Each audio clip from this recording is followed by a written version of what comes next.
आगरा जनपद के मेरा जो नेचर है वो बहुत सॉफ्ट है, पर इतनी सॉफ्ट नहीं हूँ कि सामने वाला मुझे पागल समझे। लेकिन इनकी सबसे बड़ी गलती थी कि जो कार्ड छपे थे ताज महोत्सव के, उसमें ये मेरा नाम भूल गए।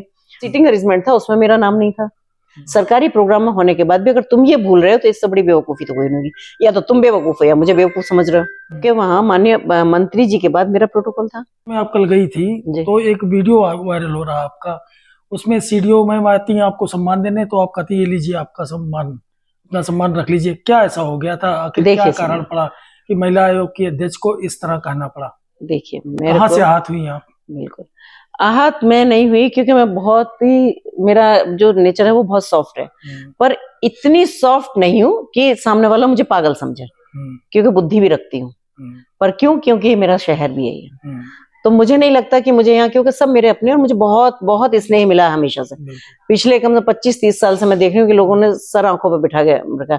मैं अपने हस्बैंड से भी कहती हूँ, मैंने कहा सुनिए, मैंने कहा अगर लोगों ने जितना प्यार हमें दिया है, अगर और भी एक जन्म लोगे तो भी शायद इनका एहसान नहीं कर पाओगे। वो इस शहर ने हमें प्यार दिया है। तो सवाल मेरा ना तो ये इंटेंशन था कि मैं वहां क्यों गई हूँ या क्या है।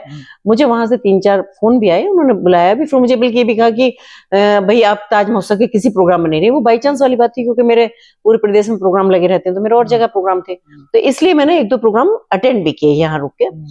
एक्चुअली क्या था कि इनकी सबसे बड़ी गलती थी कि जो कार्ड छपे थे ताज महोत्सव के, उसमें ये मेरा नाम भूल गए। उन्होंने उसके लिए भी मुझसे एक्सक्यूज बोला, फिर इन्होंने अपनी गलती को छिपाने के लिए उस पर कागज की पट्टी बनाई और मेरा नाम चिपकाया। ठीक है, तो इसका मतलब चलो रियलाइज किया, कोई बात नहीं, मान लिया हो गई होगी गलती। दूसरा, फिर जब मैं कल गई तो वहां जो सीटिंग अरेंजमेंट था उसमें मेरा नाम नहीं था। जबकि तुम मुझे सुबह से बोले 3 दिन से मुझे फॉलो कर रहे हो, और सुबह से मुझे टाइम और ये सब फॉलो अप कर रहे हो कि मैम आप कितने बजे पहुंचेंगी, कब पहुंच रही हैं, ये वो सब कर रहे हो। उसके बाद वहां मेरी सीट नहीं है। एनीवे, मैंने वो भी छोड़ दिया, चलिए कोई बात नहीं, बैठ गई। उसके बाद वहां स्वागत श्रृंखला शुरू हुई। देखिए, वहां भी जितने बैठे, मैं फिर भी कहती हूँ कि सब वो मेरे ही भाई बहन सब थे।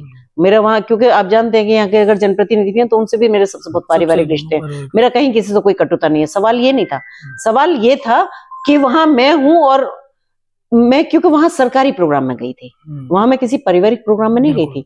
सरकारी प्रोग्राम में होने के बाद भी अगर तुम ये भूल रहे हो तो इससे बड़ी बेवकूफी तो कोई नहीं होगी। या तो तुम बेवकूफ हो या मुझे बेवकूफ समझ रहे हो, है ना।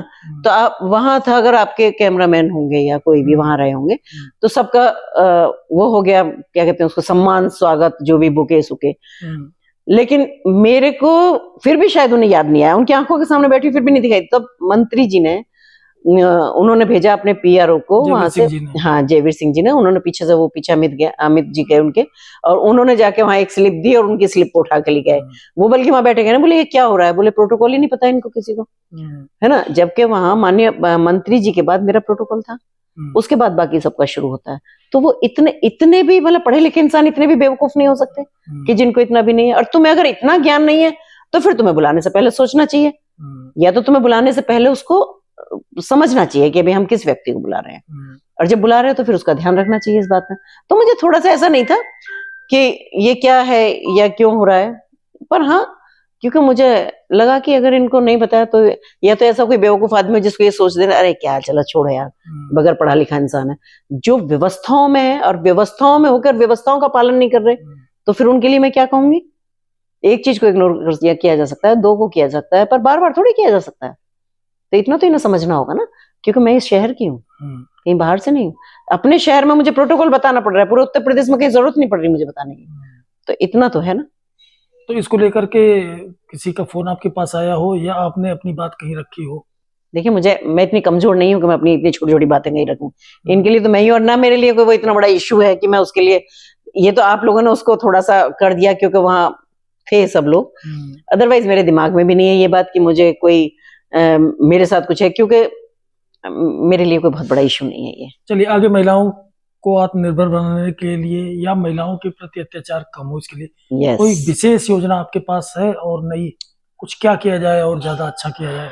बिल्कुल, देखिए मैं बताऊं, आज की डेट में जितना सुरक्षित और अच्छा माहौल महिलाओं के लिए, ये गोल्डन अपॉर्चुनिटी है, और आने वाला टाइम भी महिलाओं के लिए। इसके लिए मैं केंद्र सरकार और राज्य सरकार को दिल से आभार व्यक्त करती हूँ, जिन्होंने उन्होंने महिलाओं को अपॉर्चुनिटी दी है। इसमें महिला आयोग का काम, क्योंकि महिलाओं को आत्मनिर्भर बनाना, उन्हें सुरक्षा देना, उनके चेहरे पर हंसी लाना और उन्हें एक बिल्कुल मेन उसमें जोड़ना, ये हमारा काम है।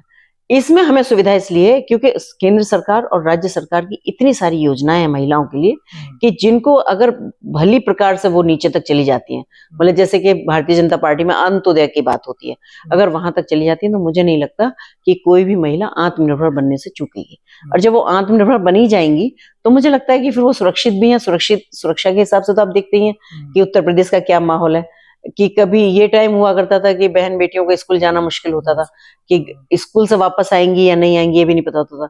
लड़कियों की तो छोड़िए, लड़कों का नहीं पता होता, व्यापारियों का नहीं पता होता था कि घर आएंगे। आज ये आज बेबाकी से लड़कियां घूम रही हैं, लड़कियां पढ़ाई कर रही हैं, लड़कियां खेल रही हैं, लड़कियां हर फील्ड में जा रही हैं। तो इतना अच्छा वातावरण है। तो देखिए हमारा ये है कि हम कोशिश है हमारी कि जो बिल्कुल लास्ट की महिला है वो हम उस तक पहुंचे, और हमारी टीम और हम इस प्रयास में लगे हुए, क्योंकि आज तक महिला आयोग सिर्फ जिलों पर रही है। हमारी जो आयोग है वो अब तहसील और ब्लॉक तक भी उतर रहा है।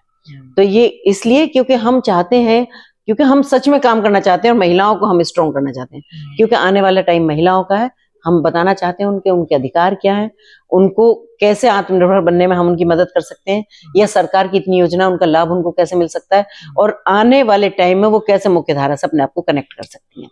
तो इस पे हमारा काम चल रहा है बहुत अच्छे से। जो आपकी टीम है, अपर्णा यादव से लेकर तमाम लोग हैं, उनके लिए क्या क्या काम, किस तरह से काम बढ़ जाता है आपके आयोग में? नहीं देखिए हमारे क्या है, हमारे 25 मेंबर हैं, 2 हमारे उपाध्यक्ष हैं। 25 मेंबर हमारे यहाँ 75 जिले हैं उत्तर प्रदेश में। 25 मेंबर को हमने 3-3 जिले डिवाइड किए हुए हैं। 3 जिलों में उनकी पूरी रिस्पॉन्सिबिलिटी है, और मैं और हमारे दोनों उपाध्यक्ष हम फ्री हैं। हम पूरे उत्तर प्रदेश में कहीं भी जाकर कोई भी प्रोग्राम अपना करते हैं। तो हमें कोई ऐसा नहीं है, क्योंकि हम बहुत इजीली काम कर पा रहे हैं, क्योंकि हमारी एक मेंबर 3 जिलों को संभालती हैं, और 3 जिलों के बाद फिर हम पे पूरा टाइम यही काम है कि हम जिलों में जाके मॉनिटरिंग करें और वहां सब देखें सारी चीजें। जो चीजें उनसे कुछ ऐसा आउट ऑफ कंट्रोल रखती हैं या उन्हें लगता है, उसके लिए हम बैठे हुए हैं। तो ये थी हमारे साथ बबीता चौहान जी, जो कि राज्य महिला आयोग की अध्यक्ष हैं। उन्होंने हर मुद्दे पर अपनी बात बेबाकी से रखी। तो अगले पोस्टकास्ट में हम फिर किसी से मिलेंगे इसी तरह से मशहूर हस्ती से। आज के लिए इतना ही। Himanshu Tripathi, ground zero story, Agra. महोत्सव को लेकर के क्या कहेंगे? क्या लग रहा है कि फ्लॉप नहीं हो गया, भीड़ कमाई? क्या लगता है आपको? नहीं देखिए, मैं ये तो नहीं कहूंगी कि भीड़ कमाई है। भीड़ का ये भी कारण हो सकता है कि एक तरफ कुंभ चल रहा था, एक तरफ ताज महोत्सव था। दूसरा था कि कुंभ तो 144 साल बाद वाला योग था, इसमें कोई दो राय नहीं है कि 144 साल बाद के योग आया, और ताज महोत्सव हर साल लगता है।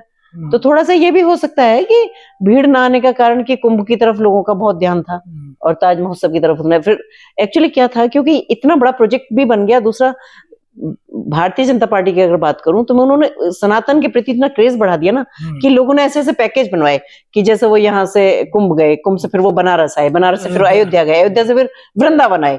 तो ये मतलब एक उन्होंने इतना अच्छा सा एक मूव किया है सारी जगह। तो सब आपने देखा ही होगा कि वहाँ हर जगह इतनी भीड़ भाड़, इतना सब कुछ रहा है। तो मुझे लगता है शायद एक ये रीजन रहा होगा यहाँ लोगों का ज्यादा ना आने का, पर फिर भी सही रहा। नागरिकगण, यहाँ पर स्टॉल लगाने वाले विभिन्न हस्तशिल्पी, शॉपकीपर्स, मैं इस मंच से